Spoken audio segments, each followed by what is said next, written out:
¿Estallido o despertar social? ¿Cuál es la mejor manera de referirse al escenario social que marcó un antes y después en la sociedad chilena aquel 18 de octubre del 2019? Para la socióloga Ana María Alonso Ferrer, al referirse a un despertar es considerar que la sociedad estaba dormida, sin conciencia de las situaciones que vulneraban su condición de vida, pero en el marco del estallido, aunque suene un poco violento, fue lo que marcó para muchos un referente para incluso empañar el sentido social de lo que miles de chilenos salieron a gritar a las calles. El estallido siento que tiene una palabra que se asocia más como algo violento y que es algo que además luego también se tomaron como de ahí algunas posiciones como para delegitimarlo.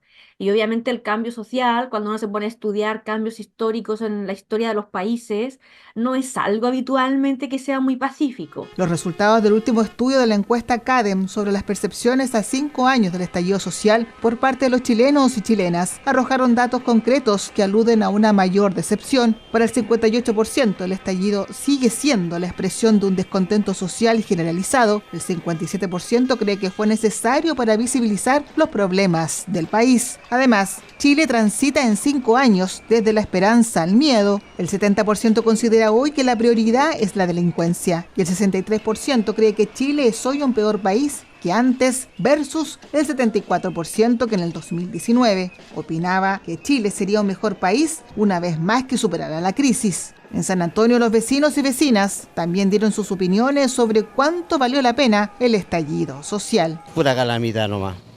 Para mí, sí, o cualquier problema, cualquier... Yo creo que muy poco cambió. Bueno, harto poco lo que se ha conseguido, pues. Harto poco, sí. Claro que nos dejó una miseria nomás. No, quedamos de mismo, no avanzamos nada. O sea, al menos nada bueno, quedamos igual o peor tal vez. Nada cambió, siguió peor. Dejó pura destrucción.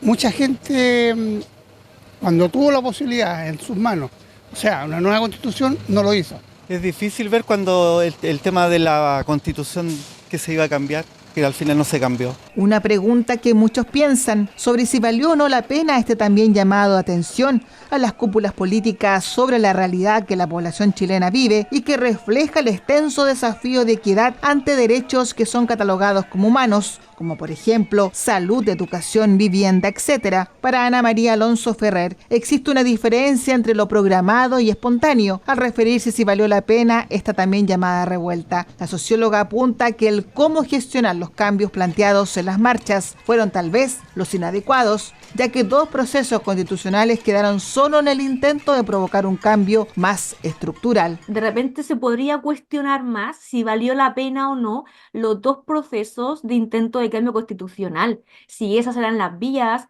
en la forma que se hicieron también eran las vías o no, qué elementos había en la sociedad chilena que no permitieron este cambio que era demandado en la calle. Para mí la pregunta era más, ¿valió la pena estos 2 procesos? ¿Cómo los hicimos para que no hayan salido finalmente en un cambio? En San Antonio participó en las marchas, tenía la ilusión de cambios que mejoraran la calidad de vida de las personas, que nacieron sin ciertos privilegios. Quique Galdames, músico sanantonino, también al cumplirse los 5 años del estallido social comparte sus reflexiones. Una tristeza porque 600 ojos, 600 personas mutiladas, entre otros costos los muertos que hubo para la revuelta social, dejó eso. Ni el TAC ha bajado, ni la pensión para los jubilados, ni todas las exigencias que teníamos en ese momento se hicieron posibles. Si bien es cierto, durante el estallido social hubo actos violentos que quedaron en la memoria colectiva social, existe una violencia que para muchos es invisible. Es lo que reflexiona la socióloga Ana María Solano Ferrer al referirse que es relevante considerar que el no acceso a una vida con calidad y dignidad también es una violencia y que lamentablemente para muchas personas puede ser permanente. La desigualdad social es violencia, finalmente, que una persona no tenga plata para alimentarse, también violencia económica, estructural. Hay que replantearse qué entendemos por violencia y hay tipos de violencia. La violencia simbólica, cultural, económica, estructural, psicológica, hay de muchos tipos.